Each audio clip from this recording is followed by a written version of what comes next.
This one is usually a little bit longer lesson just because there are different types of verbs. The first one is an action verb, which is exactly what it says. It's what we do. So if you can do it, then it's action, okay? And so don't overthink on that one. Linking verb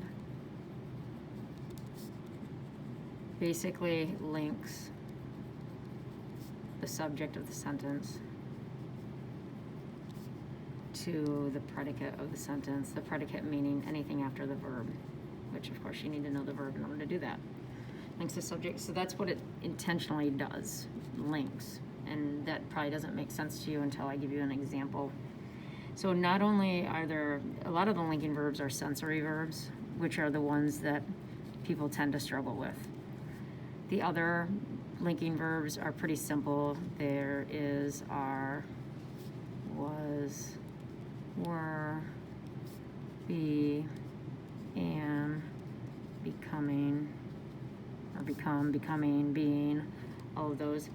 And there's probably a couple other that I might be missing, but they're the simple, oh, seems is one. Just those words that you can't do. These are just a state of being. So, but the sensory ones are those that we have to decide, is it linking or is it action? And it's really based on the sentence itself. So a sensory verb could be smelled or taste. Just think of the senses, okay? There are more than those, but an example would be, and I give this an example for exercise 1 if you watched that, but if you didn't, I'm going to give you another example. The soup smelled yummy. That's what I would say. It smells yummy. Okay, or I smelled the yummy soup. I don't know why I talk about soup. I don't even really like soup, but that's okay. So basically, the soup is the subject. That's what the whole sentence is about here, right? In this one, okay? And then it's describing, the soup is being described as yummy. Okay. As yummy, okay? So basically, yummy, the soup is yummy, okay? So this is what I mean when I say it links the subject to the predicate of the sentence. So yummy describes the soup. This is an adjective describing the soup. You could have a noun here that basically takes the place of what the soup is, okay? The other thing that I always use the substitution method. I use the words is, are, or am, and I replace this word with one of those, and if it works, then we know it's a linking verb, because these are always linking verbs, right? The soup is yummy. The soup was yummy. So if I can replace it with one of those linking verbs, then I know that I have a linking verb. But if you really want to know, does this predicate connect to the subject? And in this case, yes, it does. They connect together. It links it. In this case, we have a verb as well. I smell the yummy soup. If I do that substitution method here, I am the yummy soup. No, you're not. So you're actually doing it. You're sniffing the food. So it's an action verb there.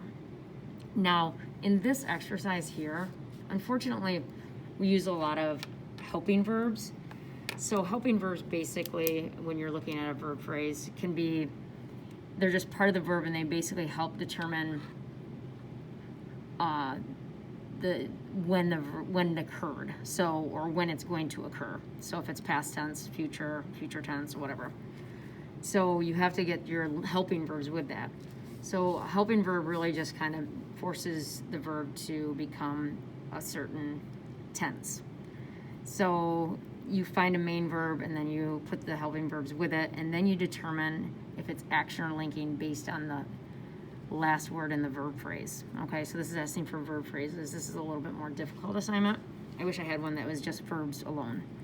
But here we go. I'll try a few with you, and then hopefully you'll be able to figure it out. With 3 more votes, Greg would have become president. We know that become is a linking verb, but what determines like the tense? It would be would have. So this is the entire verb phrase.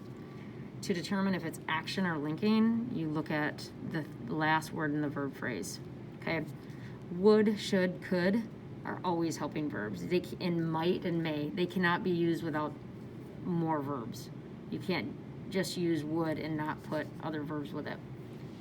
Become is a linking verb, and so the whole verb phrase is linking. This one's tricky. Anytime you have a question, you want to put it into a statement.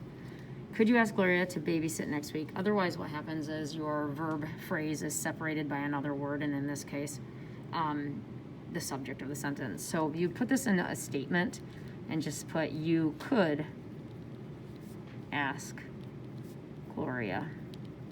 And I'm not going to finish the sentence because we have everything we need right there. So use the subject of the sentence and could ask. Because we know ask, you can ask somebody something, right? So that's an action verb. So in this case, could ask.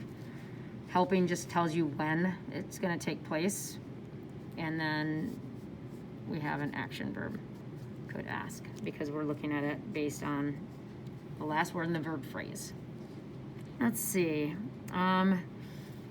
This one is a little tricky. After several hours of study, we grew weary. My main sentence is right here. We is the subject, because that's what the whole sentence is about. Weary describes we. So now it links it together. So if this is linked together, subject and predicate, then we know that grew is our verb. If it's linked, then we know it's a linking verb. We are weary. We are tired. Okay? So hopefully that makes sense.